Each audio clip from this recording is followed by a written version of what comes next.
It's extraordinary to see so many people here today to celebrate the opening of what is a true collaboration with the Bendigo community, the Djadja the judiciary, and many, many others.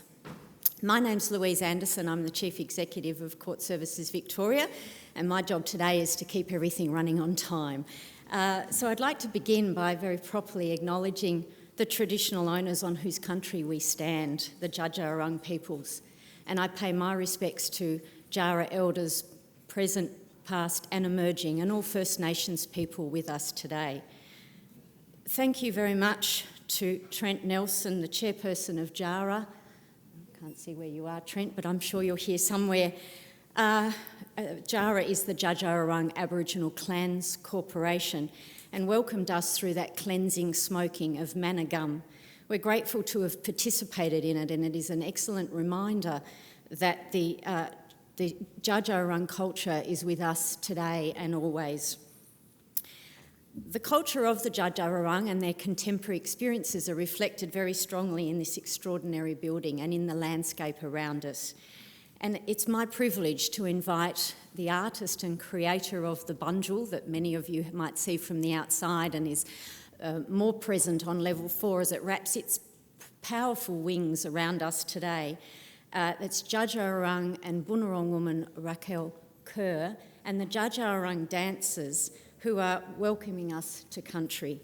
Thank you.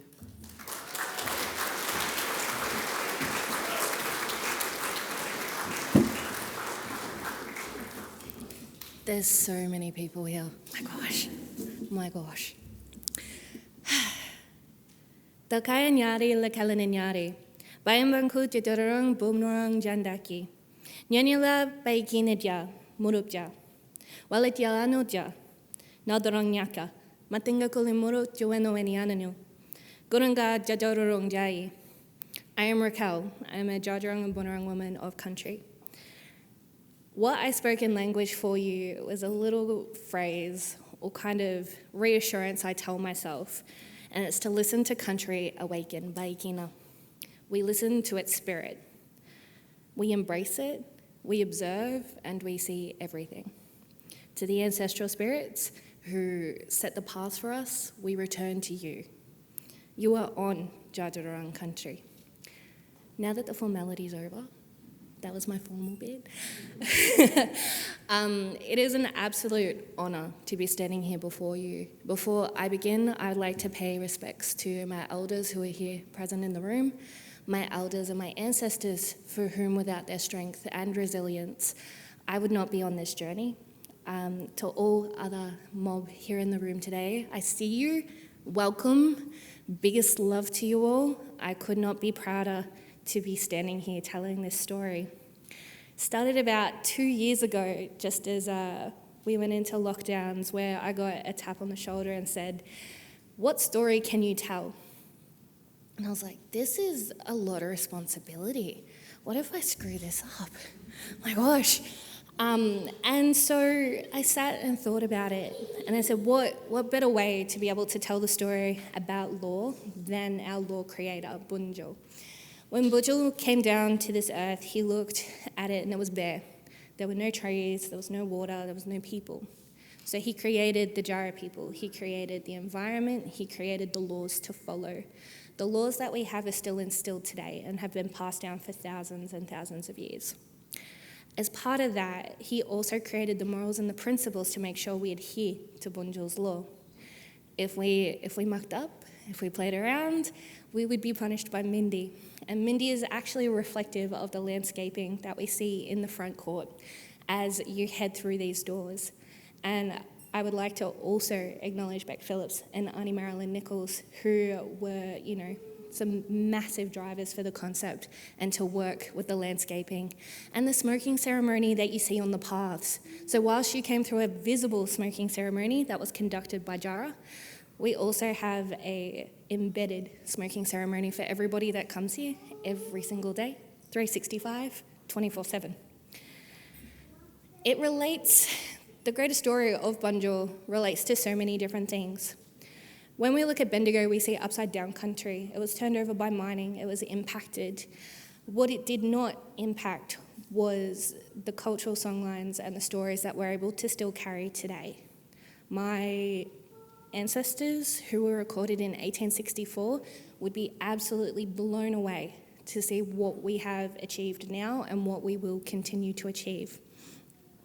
So I'd like to say Toko Murupok, good spirit, and we are going to do some welcome dances for you before we pass on to the more formal process of the day. Thank you.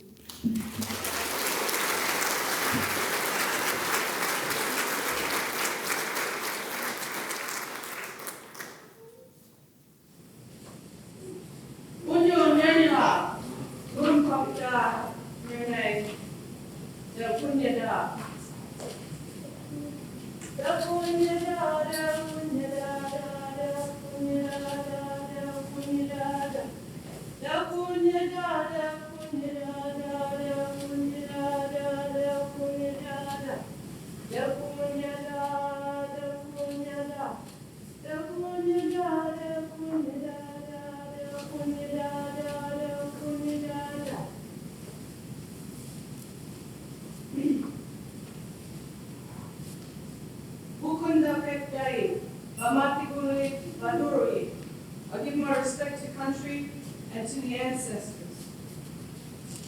We acknowledge Bundu.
Thank you, Raquel, and thank you, Beck, for your very generous welcome to country and sharing your knowledge with us. Thank you. It's my privilege also to welcome many others here today. The Honourable Daniel Andrews, Premier of Victoria, the Honourable Jacqueline Syme, Attorney-General for Victoria, the Honourable Jacinta Allen, Member for Bendigo East and Deputy Premier, and the Honourable Marie Edwards, Member for Bendigo West and Speaker. Good morning. I also welcome many members of the judiciary, including the Chief Justice of the Supreme Court, the Honourable Anne Ferguson, Chief Judge of the County Court, the Honourable Peter Kidd, Chief Magistrate, the Honourable Justice Lisa Hannon, and the President of the Children's Court, the Honourable Judge Jack van der Steen. With us today also are the Supervising Magistrate for the Koori Court, the Magistrate Rose Fowler, and colleague Magistrate Abigail Birchall. Welcome also. Importantly, as we've done before, acknowledge the many Jara elders and respected peoples with us today. Trent Nelson, Chairperson of Jara, Rodney Carter, CEO of Jara, and thank you to Andrew Murray-Clark, who played the yidaki as we moved through the smoking ceremony, and as well to the Dja Dja Wurrung dancers. Thank you.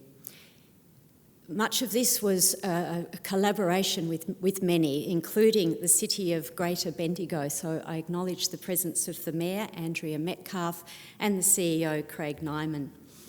So much of this was made possible by many who collaborated, led by the CSV project team and Mick Carroll in particular. But thank you to Mick for his leadership and for all who contributed through Court Services Victoria and the courts and the tribunal. Kane Nicholson, who is a joint venture, and their subcontractors. John Wardle and Wardle Architects for their vision and commitment to collaboration at a deep level. The project managers, Turner and Townsend, and the quantity surveyors, Slattery. And welcome all judicial officers, legal profession, and importantly, community members. Rodney Carter, I'd be so pleased if you would come up here and speak to those who are present today. Thanks, Rodney.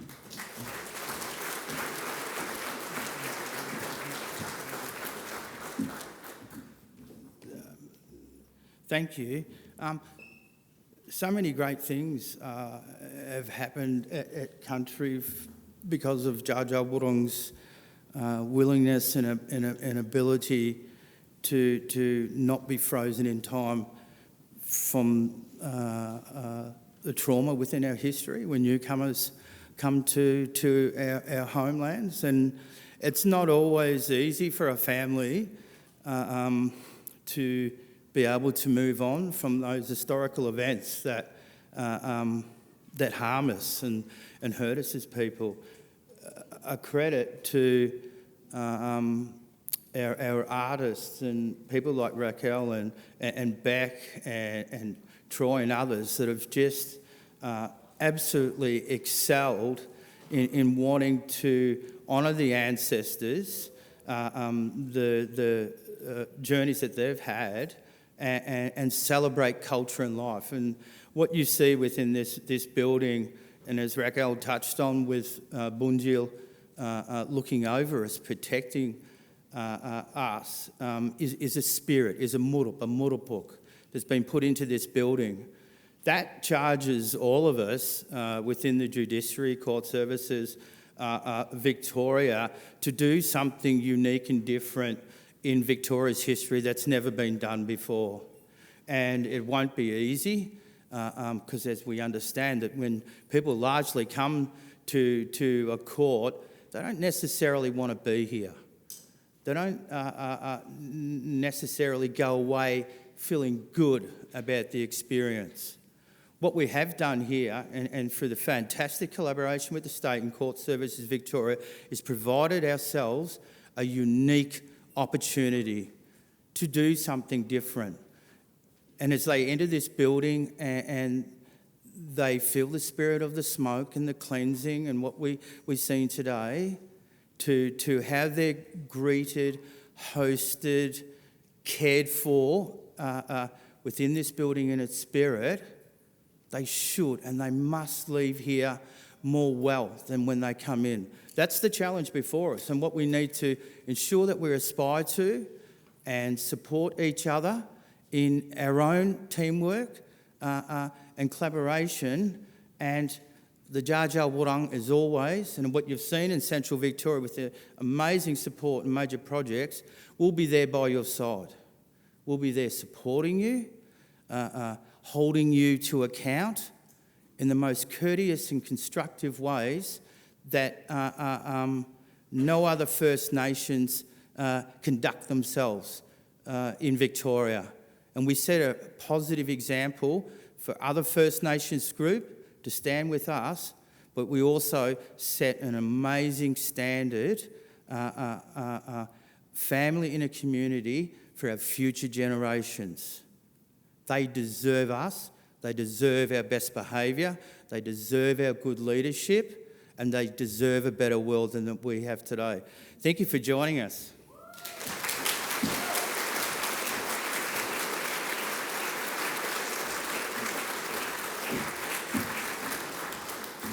Thank you, Rodney, for those powerful words and for so respectfully laying down the challenge that's before us, and I'm sure that there are many here willing to meet it.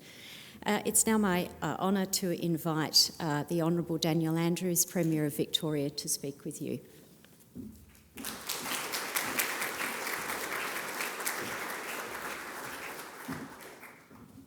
Thank you very much, Ladies and gentlemen, it's a great pleasure to be here today on what is such a significant occasion for Bendigo and for the broader community. Can I begin my remarks? And they will be brief remarks because I don't think any remarks today can give full credit to all of those who've been involved in this quite amazing project. I'm going to try without taking too much of your time. I want to begin those remarks, of course, by acknowledging the traditional owners of this land and pay my deep personal respects to elders past and present. And I make that acknowledgement with a real sense of pride that we here in Victoria, all of us, have taken the most profound steps towards truth, justice and treaty of any jurisdiction in our country. It is a difficult road, but one that must be travelled, and our leadership as a community should be a source of pride for all of us.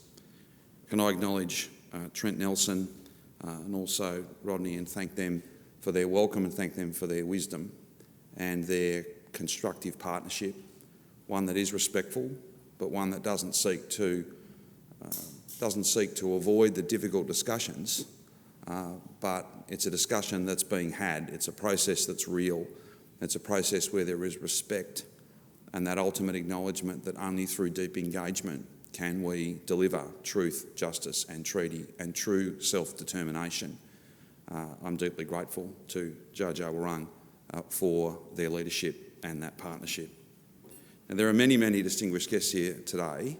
I wanted to, first of all, thank Raquel, who a moment ago indicated that she was honoured to be here. I think we are all honoured, particularly those who've had the opportunity to get up to the fourth floor and look out through what is one of the most amazing pieces of public art, sculpture, and also remembrance, reverence and projection to the future. It's a beautifully hopeful piece and one that does her and that songline, that story, that deep cultural connection. Great credit. Can we please give Raquel and all the other artists a big round of applause.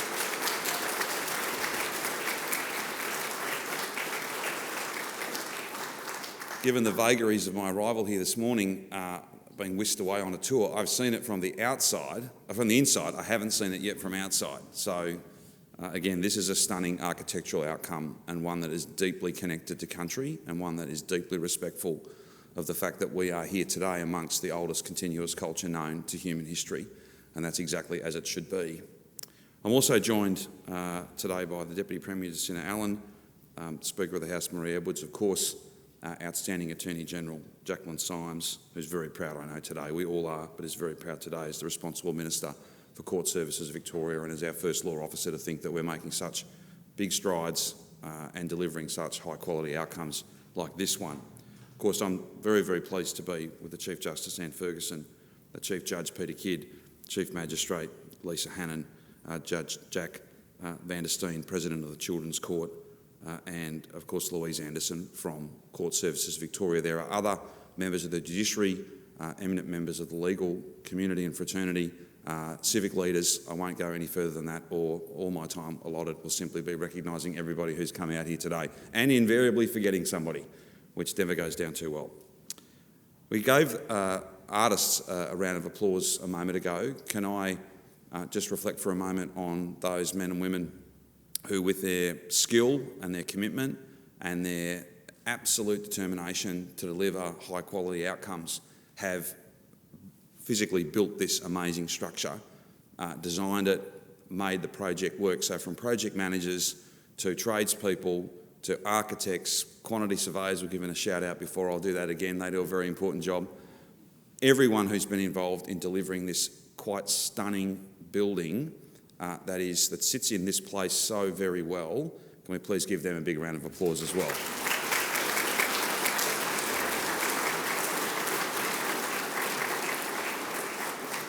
I've really only got a couple of key messages to leave you with today. If promises are good enough to be made, then they're good enough to be kept. And we promise to do exactly what we're standing in here to build this, to provide to Bendigo and the Loddon Mallee region a state-of-the-art court precinct, to give those who work in this profession and those who are drawn into it, and that means it's relevant to all of us, the very best facilities that I won't say that they're 100% culturally safe. I think we have to move towards safer spaces, and we have to acknowledge that that is a journey in and of itself. I mean, a journey that we perhaps never ever conclude, but a safer space, a more thoughtful space, a space where people can have confidence, a space that, as was mentioned earlier on, so many people don't wish to enter for many, many reasons. This is so often not somewhere where you want to be, no matter your perspective and no matter the circumstance that draws you into this system and this physical space. But having made the promise to get on and deliver that world-class, outstanding physical facility, that's exactly what we've done, and that is a point of pride for us and all of our partners. The key point here is we've now got buildings that match the quality of the professionalism and skill and commitment of the people who work in our justice system in all those many, many roles. And I acknowledge each and every one of you. It is difficult and challenging work. And I thank you, particularly given these last few years, the way in which you have adapted and pushed through a 1 in 100 year event is truly impressive and speaks volumes to your commitment and your skill and your passion and compassion. I want to thank you very much for that as well as the leader of our state. The second point I wanted to make is that when you build facilities like this, you create jobs, and you, in many respects, you guarantee the future of regional communities. Both at the time, there's around 400 jobs created through building this important new court complex. There are small businesses and large that have benefited from this $150+ million investment. Then, of course, there's the skills attainment and the fact that 92% of all this spend has been local. They are very deliberate policy choices that we have made, and I think they mean more the further from Melbourne you get. When you support regional infrastructure and you make sure that regional communities deliver that regional building program, then it's the power of the government's purchase being put to the very best purpose, and that is, of course, making sure that we've got people with jobs, skills and prospects for the future. Now, Bendigo is not a small country town in any way, and I know that there's always lots of discussion about services and facilities and what's available, what's accessible for smaller communities. But one of the ways big communities become smaller is if you don't invest and keep them at the centre, keep them as a hub for all of those smaller communities throughout, in this case, the Loddon Mallee, who look to Bendigo as their capital in many, many ways. Not only will this be, I think, for those in the county and Supreme Courts, the very best circuit you could possibly be on, given these wonderful facilities, it's also about a statement that Bendigo is central to this region, that Bendigo's got a strong future. GovHub does that as well. Upgrading TAFE, the brand new hospital, so many schools, roads, too many projects to mention. This is stunning and it's important. And we're delighted to be able to be here today to celebrate with all of you. A lot of work by a lot of people to deliver an outstanding outcome. Access to justice, safe spaces where you can seek safety, places where people can be held to account, yes, but places that are thoughtfully designed where victim survivors, practitioners, the general community, First Nations, as custodians, as owners of this land, but also as people who far too often are drawn into this justice system, all of those voices have been heard, and we've got a stunning outcome as a result of that collaborative, connected process. A really important building, a really important day for Bendigo and so much more.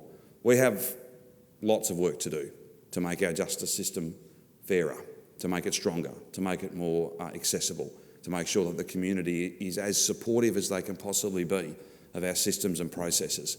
We understand that, we accept that challenge, and we recommit ourselves, having just been re-elected, to get that job done. The collaborations I look at here, that connected process, just as it helps us build new courthouses, it helps us build a better justice system as well, and therefore a fairer and stronger Victoria. Thank you very much.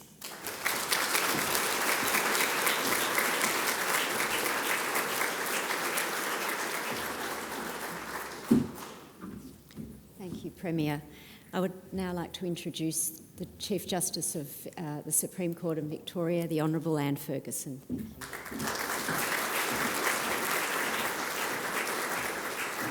Thank you. Thank you, Louise. I begin by acknowledging the traditional custodians of the land on which we stand, the Dja Dja Wurrung, and I celebrate their connection to this land, to country, to culture, knowledge and stories. I pay my respects to their elders, to knowledge holders and leaders past and present, and I extend that respect to all First Nations persons present today. I also acknowledge the Premier of Victoria, Deputy Premier, the Attorney General and Marie Edwards. I also acknowledge the elders and respected persons of the Dja Dja Wurrung, people who played such an important part in today's event. And you've all seen that. You've all seen how they've been an enormous part of today, and that's what we want to see. In particular, I want to call out Trent Nelson for conducting the smoking ceremony. We've heard a lot about Raquel, but everyone's blown away, not by your work only, but by you as a person as well.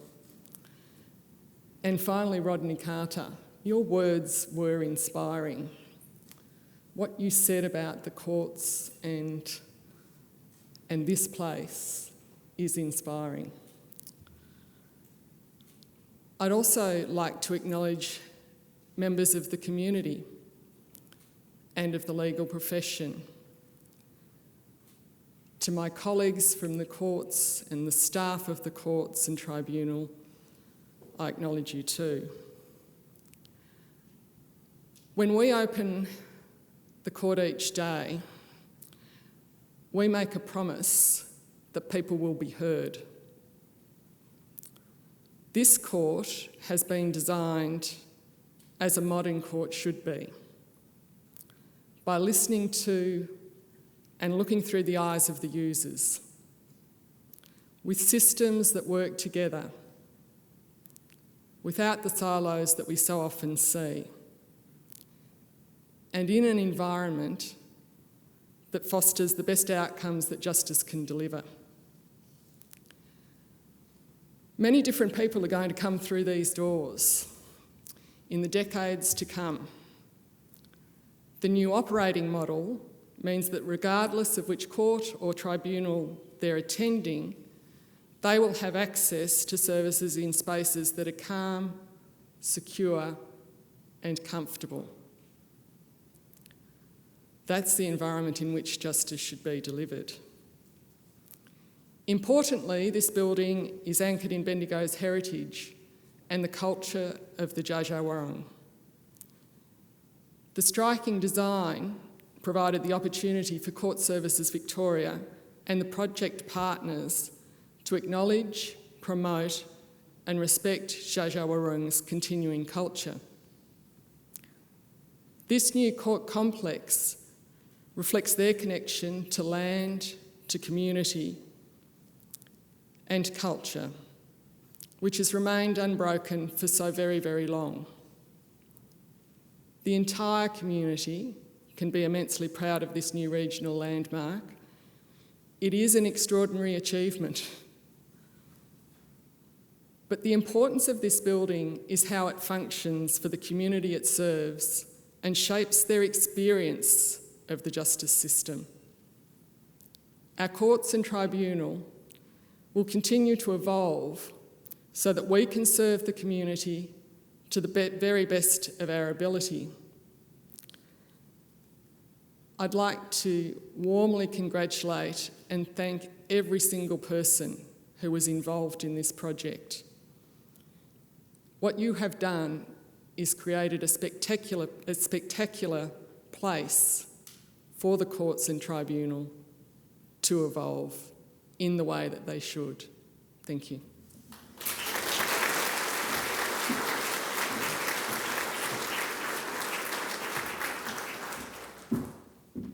Thank you, Chief Justice.